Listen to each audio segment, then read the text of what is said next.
इंतजार मत करो, कुछ काम करो। एक बार एक गांव में एक साधु रहता था जो भगवान पर बहुत विश्वास रखता था। एक बार वह साधु पेड़ के नीचे बैठा था और भगवान को याद कर रहा था। तो अचानक वहां बाढ़ आ गई। चारों तरफ पानी ही पानी। सब लोग अपने आप को बचने के लिए ऊपर पहाड़ की तरफ भागने लगे। उनमें से एक आदमी देखा कि इस हालत में भी साधु जी भगवान की तपस्या कर रहे हैं। वह सोचा कि ये अपने आप को बचने के लिए कहीं जा क्यों नहीं रहे हैं। तो उसे साधु से बोला, अरे आप कहीं जा क्यों नहीं रहे हो? आप भी मेरे साथ ऊपर पहाड़ की तरफ चलो, नहीं तो डूब जाओगे।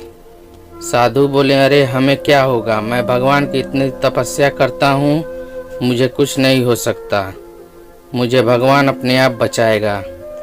धीरे धीरे पानी साधु के कमर तक आ गया।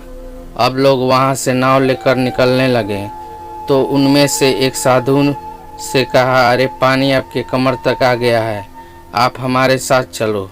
तो साधु ने कहा कि नहीं नहीं, भगवान मुझे अपने आप बचाएगा। और वह नाव वाला भी वहां से निकल गया। कुछ देर बाद पानी इतना बढ़ गया कि साधु के सर तक पहुंच गया। और अब लोगों के बचने के लिए हेलीकॉप्टर निकलने लगे। एक हेलीकॉप्टर साधु के पास आया, जो कि आखिरी हेलीकॉप्टर था। साधु के पास नीचे रस्सी फेंकी और बोला, इसे पकड़ो और ऊपर आ जाओ, नहीं डूब जाओगे। यह आखिरी हेलीकॉप्टर है और आपके पास में दूसरा कोई रास्ता नहीं है बचने के लिए। साधु ने कहा, यह रस्सी वापस ऊपर खींच लो और आप चले जाओ, मुझे भगवान के ऊपर पूरा भरोसा है, वह मुझे बचा लेगा। पानी काफी ऊपर आ गया, पेड़ डूब गया और साधु की भी डूबने से मौत हो गई।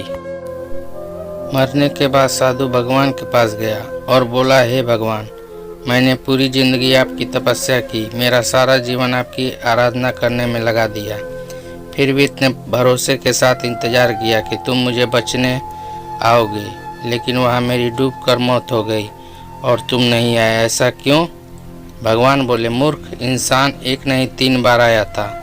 वो तीनों बार मैं ही तो था, पहला पैदल, दूसरा नाव के द्वारा और तीसरा हेलीकॉप्टर के द्वारा। लेकिन तुमने मेरा एक भी अवसर पहचान नहीं पाया, पता नहीं किसका इंतजार कर रहा था। इस तरह से जिंदगी में हमें ऊपर वाला बहुत से मौके देता रहता है, लेकिन हम सब उस मौके को ठुकरा कर पता नहीं किस चीज़ का इंतजार कर रहे होते हैं कि वो होगा तभी मैं करूँगा। और इस बात पर अड़े रहने से एक वक्त के बाद वह मौका हाथ से निकल जाता है और हम कुछ नहीं कर पाते हैं। तो किसी भी अच्छे समय का इंतजार मत करो, जो भी करना है आज और अभी से शुरू कर दो। आपको कहानी अच्छी लगी हो तो लाइक और सब्सक्राइब करना ना भूलें। धन्यवाद।